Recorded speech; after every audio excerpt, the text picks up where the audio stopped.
হয়। এই যে রোজ আপনারা দেখেন বাংলার বুকে প্রাইম টাইমে মমতাদি, তৃণমূল আর অভিষেক বন্দ্যোপাধ্যায় খুব ধরার জন্য খাপ পঞ্চায়েত বসে, তারাও কিন্তু সারাক্ষণ ওই টুইটারে বসে থাকে যে দিদি আর অভিষেকটা কি টুইট করলো, সেটা নিয়ে আলোচনা হয়। তো আমাদের প্রধান কর্তব্য কি, সেই টুইটটাকে রিটুইট আর কোট টুইট করা।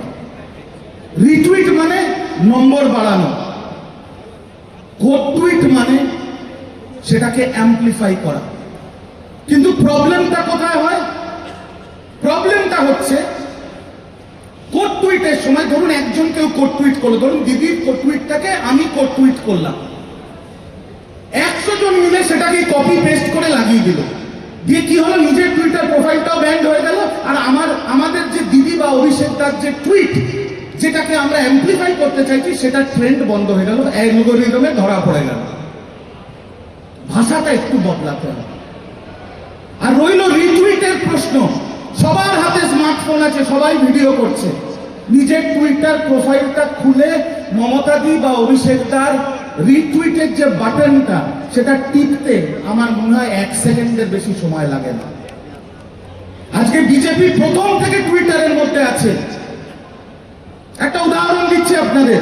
কিছুদিন আগে বিজেপির দেশি গোবেলস, এখন গিয়ে দেখুন 2,5-3 হাজার রিটুইট হয়েছে, 4-4.5 হাজার লাইক হয়েছে।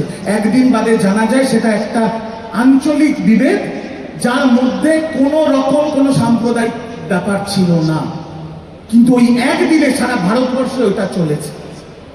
এবার আমার প্রশ্ন, আমাদের কাছে সংগঠন আছে, আমাদের কাছে ডিজিটাল যোদ্ধারা আছে, তো আমার দিদি আমার দাদার টুইট 10,000 রিটুইট হবে না কেন? কেন হবে না 10,000 রিটুইট?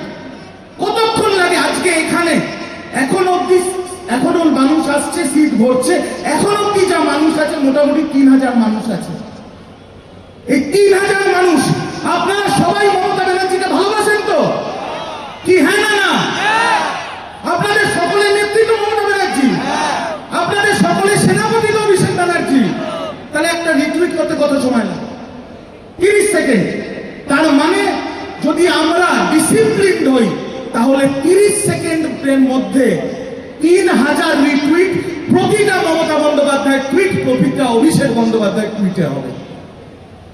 এটা আমাদের করতে হবে, এটা আমাদের করতে হবে। আমাদের টুইটার ফলো করতে হবে।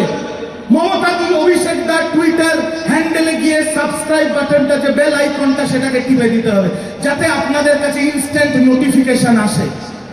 নোটিফিকেশন এলো, আপনারা কলেজে আছেন, ক্যান্টিনে আছেন, ক্যাফেতে আছেন, নোটিফিকেশন এলো, ফোন হাতে থাকে সবার, ফোনটা খুলুন, রিটুইট করুন। আর যদি আপনার কিছু বক্তব্য থাকে, সেটাকে কোট টুইট করুন।